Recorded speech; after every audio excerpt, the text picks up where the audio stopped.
on the trial of those who killed Ahmaud Arbery, and I totally agree with you about how we should phrase that. I'm sure I've done the opposite way, unfortunately.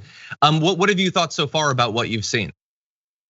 Well, I think the biggest thing about what is going on in Brunswick is race as the 13th juror, as I like to say. I think that race has been obvious to those of us who can't ignore it, and those of us who can have tried their best to act as though it's not an ever-present factor in what we're seeing.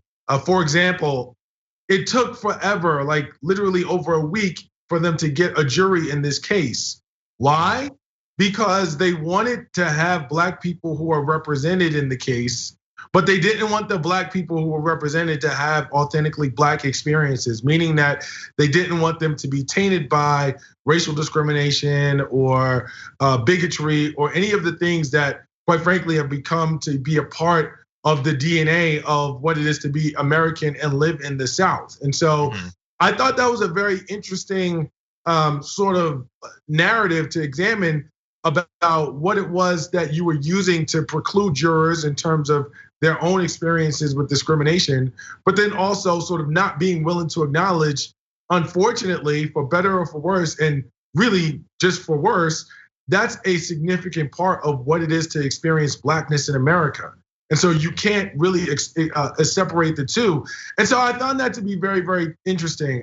We have 11 jurors. I mean, we have 11 white jurors and 1 Black in that case. I am not overly optimistic about those 12 people doing the right thing all together in that case. And I think here's where my experience as a former prosecutor sort of taints my vision. In a lot of ways, my concern is around the fact that, it takes a unanimous jury to secure a conviction in a criminal trial of this nature, a unanimous jury. That means all 12 have to agree beyond a reasonable doubt. Yeah.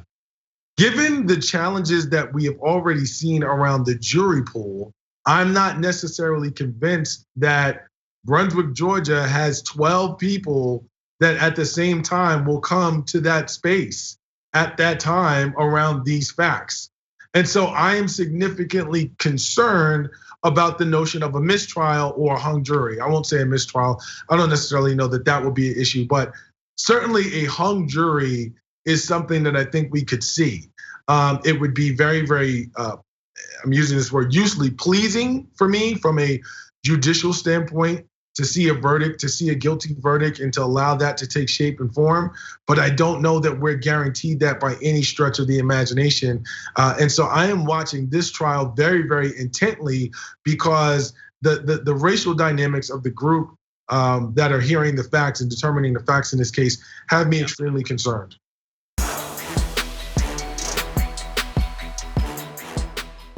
For more political news breakdowns, interviews, stories of activism, and me trying my hardest to care about the occasional big celebrity news story, subscribe to our YouTube channel at youtube.com/The Damage Report. And you can ring the bell wherever it is so you don't miss anything.